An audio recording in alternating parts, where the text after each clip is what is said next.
महाराष्ट्र न्यूजमध्ये आपले स्वागत आहे। अंगणवाडी शिक्षकांसाठी मन हेलावणारी घटना।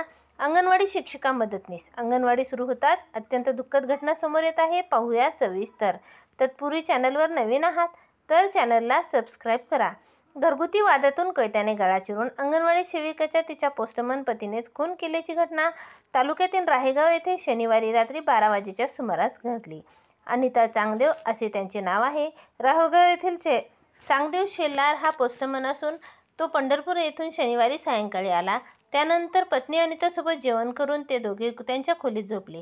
त्यांचा मुलगा प्रवीण हा बजाजनगर येथे गेल्याने बाजूच्या खोलीत त्यांची सून मीना आणि 3 मुले झोपली होती। रात्री 12 वाजेच्या सुमारास आरोपी चांगदेव यांनी पत्नीचा कोयत्याने गळा चिरून खून केला। यावेळी बाजूच्या खोलीत सून मीना प्रवीण शेलार यांना आवाज आल्याने त्या जाग्या झाल्या। त्यांनी त्यांच्या खोलीत जाऊन पाहिले असता सासरे चांगदेव यांच्या हातात कोयता दिसला, तर त्यांची सासू अनिता या रक्ताच्या थारोळ्यात पडल्याने दिसल्या। मीना यांना पाहताच चांगदेव पळून गेले। मीना यांनी याबाबतची माहिती नातेवाईक आणि शेजाऱ्यांना दिली। त्यानंतर नातेवाईक व ग्रामस्थ जमा झाले। अनिताचा भाऊ वाल्मिक आवारे यांनी रक्तबंबाळ अवस्थेत अनिता यांना वैजापूर येथील उपजिल्हा रुग्णालयात आणले। तेथे तपासून डॉक्टरांनी त्यांना मयत घोषित केले। रविवारी दुपारी उत्तरेने तपासणीसाठी मृतदेह नातेवाईकाच्या ताब्यात देण्यात आला।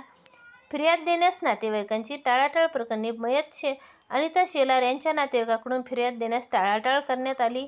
त्यामुळे या प्रकरणी हवालदार किरण गोरे यांनी दिलेल्या फिर्यादीवरून चांगदेव शेलार विरुद्ध वैजापूर पोलीस ठाण्यात खुनाचा गुन्हा दाखल करण्यात आला आहे। पुढील तपास फौजदार प्रवीण पाटील हे करत आहेत। मयत अनिता शेलार यांच्या पश्चात पती, 2 मुली, मुलगा असा परिवार आहे। धन्यवाद।